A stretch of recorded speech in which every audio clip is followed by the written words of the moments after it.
Most folks see 223 and 556 stamped on ammo boxes and think they're the same thing.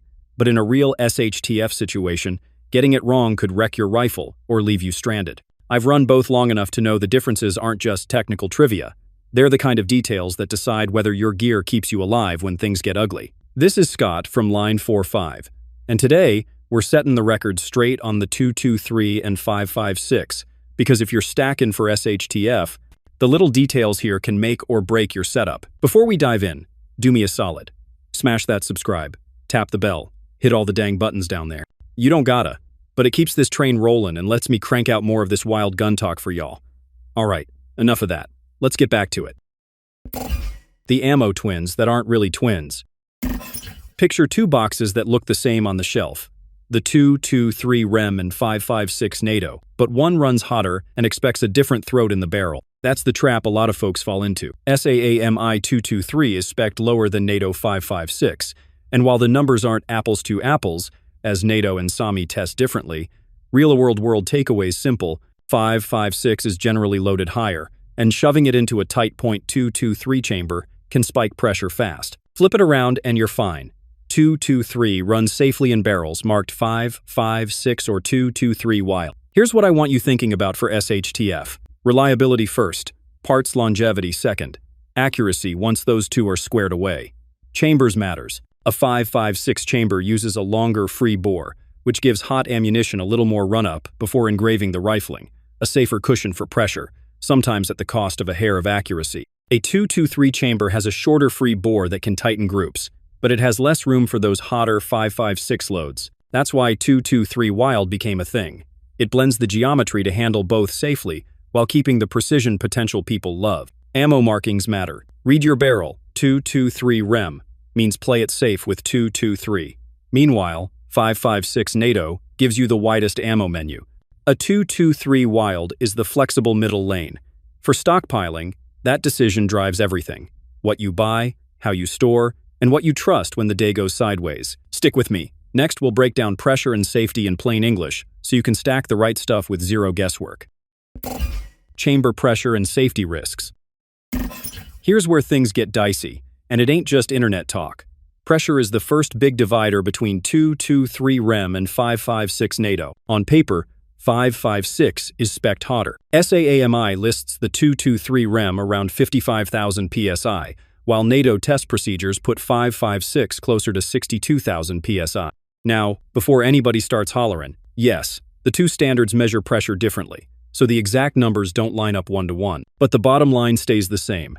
556 generally runs hotter. Why does that matter? Because your chamber isn't just a hole in a barrel. It's cut to dimensions that control how much free bore the bullet has before it hits the rifling. A 223 chamber has less wiggle room, so if you toss a 556 in there, that bullet engages the rifling sooner, pressure spikes harder, and you're stressing parts that weren't built for it. In the best case, you're beating up your brass and your extractor. Worst case, you're running unsafe pressures that could crack parts or worse. Flip the script, and it's a different story. 223 is totally safe to shoot in a 556 chamber. That longer free bore gives it space to breathe. You might lose a tick of accuracy or velocity, but the gun stays happy. The same goes for 223 Wild. It's cut to handle both safely. In an SHTF stash, safety's king. A cracked bolt or trash chamber in the middle of nowhere does you zero good. Next up, we'll talk about how chamber design ties into accuracy and durability, because this choice isn't just about staying safe, it's about how your rifle performs long-term. Accuracy versus durability trade-off. So once you understand the pressure game, the next piece of the puzzle is accuracy versus durability. This is where the chamber cut makes a night and day difference. A 223 Rem chamber has a shorter lead, or free bore, which means the bullet jumps less before it engraves the rifling. Fewer jumps usually equals tighter groups, and that's why precision shooters often lean toward 223 barrels when they're punching paper or stretching shots at distance. But here's the trade-off. You feed that same 223 barrel a steady diet of hot 556 loads, and you're asking for trouble. Pressure builds up fast, which isn't just unsafe, it hammers your throat and can accelerate wear. That's where 556 chambers show their strength. They're cut with more free bore, so they handle the hotter NATO rounds safely and beat up the barrel less under stress. The downside? That extra space can let the bullet yaw a touch before it hits the rifling, and you'll sometimes see your groups open up compared to a tighter 2-2-3 cut. Now, the wild chamber was designed as a middle ground, room to safely run 5-5-6 pressures, but dimensions tight enough to keep accuracy closer to 2-2-3 standards. That balance is why you see a ton of AR builders choosing wild barrels for mixed-use rifles. In an SHTF mindset, you've got to ask yourself, do you value squeezing every last bit of precision, or do you want a gun that'll eat whatever you feed it and keep running? Next up, we'll dig into brass myths, reloading quirks, and why case prep matters if you're planning to stretch your stash. Brass, reloading, and case prep. This is where a lot of folks get tripped up, because there's been a myth floating around for years that all 5.56 brass is thicker than 2.23 brass. Sounds simple, right? Except it ain't true. Some 5.56 cases are thicker, sure, but case capacity actually depends on the manufacturer, not just the head stamp. Lake City military brass? Usually, it is a touch heavier with less internal volume.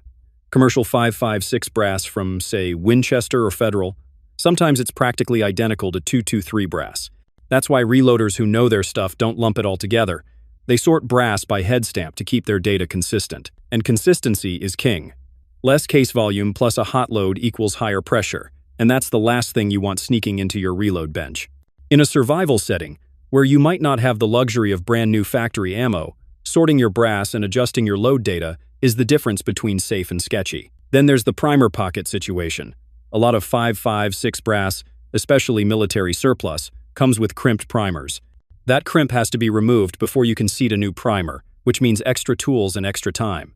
Not a big deal if you're loading on a bench with all your gear, but in an SHTF world, every extra step costs you. So, brass isn't just brass, it's another piece of the reliability puzzle. Next, let's talk performance, velocity, energy, and barrel life, because those three will shape what you actually stack deep when it counts. Velocity, energy, and barrel life. Alright, here's the meat and potatoes. How these two rounds actually run when you squeeze the trigger. The 5.56 NATO is the hot rod of the pair. Out of the same barrel, it'll usually push 150 to 200 feet per second faster than 2.23, and that extra juice means your shot stays flatter, hits harder, and stretches just a little farther before it drops. In a fight for your life kind of world, that extra reach ain't just nice. It could decide if you land the shot or watch it fall short. But every hot rod's got a trade-off. More speed equals more pressure, and more pressure chews up barrels quicker. Run a steady diet of 5.56, and you'll see that throat wear set in faster, especially if you're dumping mags or running short barrels. On the flip side, 2.23 runs a little softer, doesn't beat the steel up as much, and keeps your accuracy tighter for longer. If you're in a spot where replacing a barrel ain't as easy as clicking Add to Cart, that matters a hell of a lot. So the choice really comes down to this. Do you want the extra punch and distance that 5.56 brings to the table, or do you want the staying power and tighter groups that .223 gives over the long haul? For stockpiling, that's the fork in the road you've got to pick. Next up, let's decode those little stamps on your barrel, 223, 5.56, wild, and why that marking is the key to what ammo you can actually trust when the lights go out. Chamber markings and the .223 wild solution.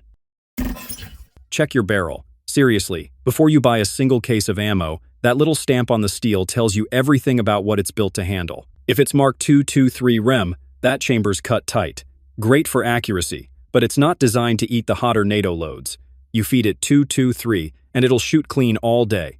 You drop 5.56 in there, and now you're asking for pressure spikes that'll beat up your rifle faster than you think. A barrel-stamped 5.56, NATO is definitely the safe bet for flexibility. It'll handle both 2.23 and 5.56 just fine. You might lose a little edge on accuracy compared to a 2.23 cut, but in return, you get peace of mind knowing it won't choke on military pressure ammo. And then there's the 2.23 Wild Chamber. That's the clever middle ground Bill Wild designed, safe for 5.56 pressures, but still snug enough to take advantage of the accuracy of the 2.23.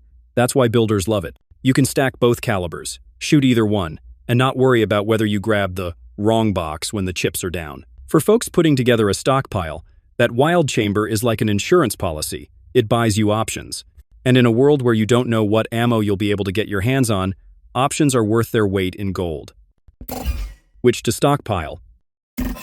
When it comes down to it, you're not stockpiling ammo for the gun count or bragging rights. You're stacking it because you want something that'll run when things turn ugly.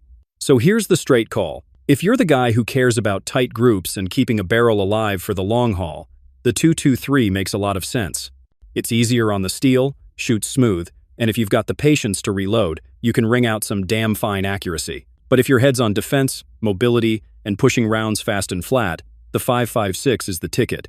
It carries more speed, more energy, and in a 5.56 or wild chamber, it'll run all day without drama. You just got to accept you might be swapping barrels sooner if you shoot it like a rented mule. That's why a lot of folks hedge their bets with a wild chamber. It gives you the flexibility to run whatever box of ammo you can scrounge, whether it's mil-spec 5.56 or some 223 hunting loads. In a use what you've got world, that's hard to beat. At the end of the day, the best ammo to stock is the one your rifle actually eats without complaint. Check your barrel, pick a lane, and start stacking deep while you can. Because when the shelves go bare, it won't matter what you wish you had, it'll matter what you already got sitting in the cans.